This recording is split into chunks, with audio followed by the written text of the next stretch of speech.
Frase de San Agustín, a ver si me acuerdo, dice, si comparas con lo que deberías, si comparas lo que tienes con lo que deberías tener, te vas a dar cuenta que siempre te va a faltar muchísimo más.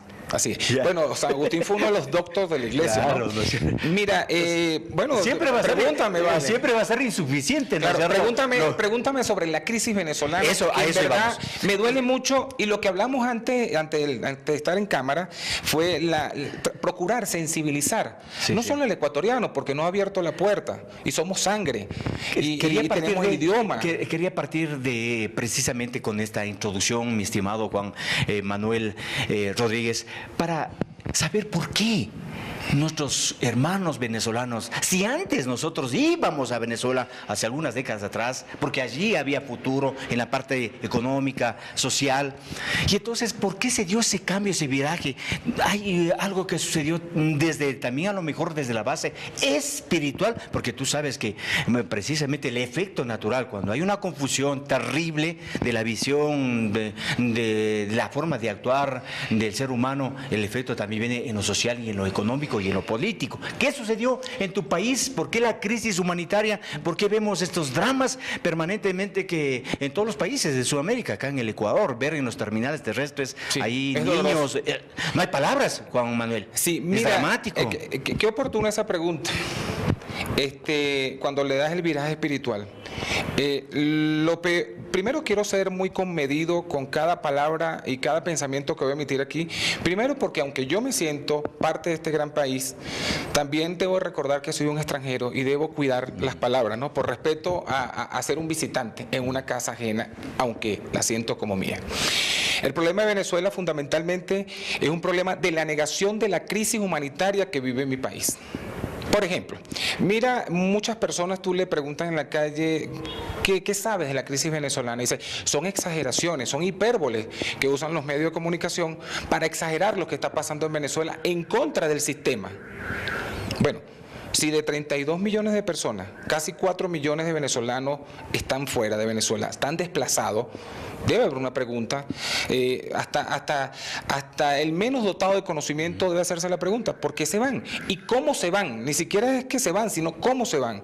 Es una suerte de transhumancia. El venezolano se está yendo hasta a pie a Perú, a Bolivia, a Chile. Se van sin documentos. Mira, hoy hablaba... A pie. Hoy dijiste hablaba, muy rápido que uno, si es que no se te pone atención, dirían, no, a pie desde Venezuela hasta Chile. Sí. Realmente es tú hablaste de algo impresionante. espiritual, y voy a hacer un inciso aquí. Los griegos hablaban del carisma, y el carisma viene de charisma, y que traduce regalo de los dioses.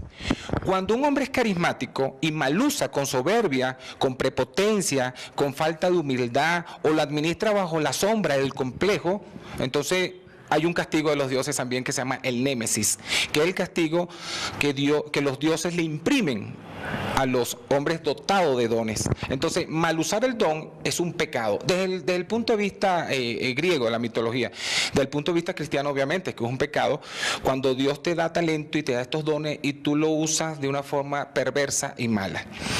Mira, la crisis... ¿Eso pasó en Venezuela? Sí, la crisis en Venezuela sí. A Chávez se le idolatró. Chávez no se concebía como un hombre. Incluso en los altares en Venezuela, porque Venezuela también es un país muy religioso, en los altares se tiene figura de Chávez todavía.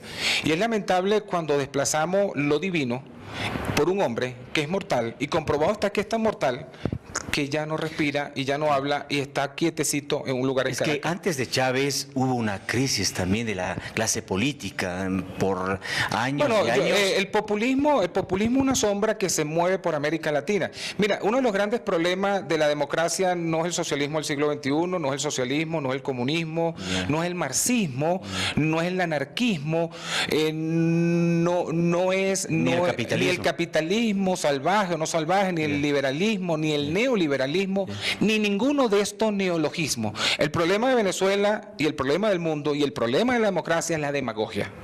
Ofrecer más allá de donde no puedes dar. Y eso es mentir. Mira, Venezuela no se justifica, pues, y se lo digo a los que nos están escuchando y a los que nos están viendo, Venezuela no se justifica que la entraña del país que tiene más petróleo en el mundo, reservas probadas.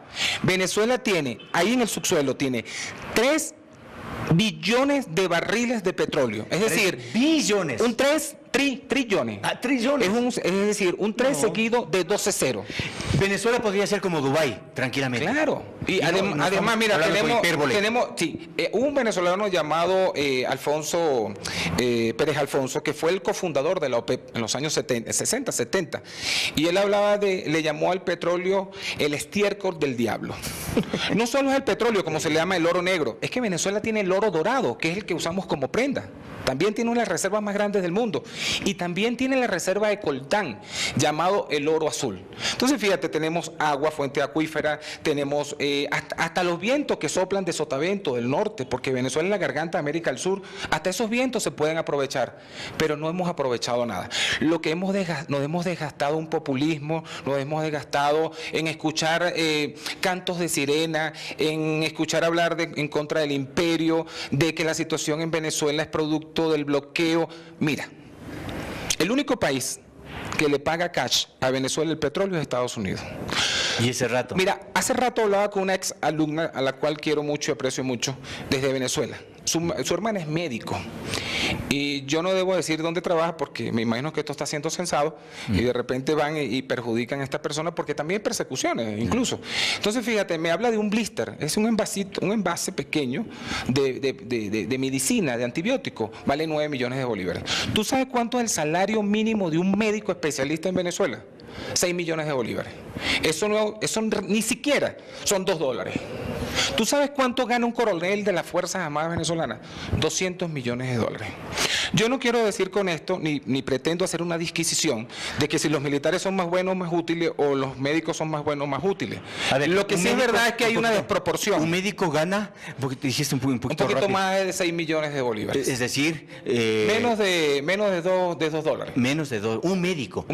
Menos de $2. Mira, la inflación en Venezuela está tan alta que el Fondo Monetario Internacional, que para algunos dicen que no es la voz más fidedigna o no es la voz con la moral, pero el Fondo Monetario Internacional estima que Venezuela cerrará la inflación en 13.000% este año.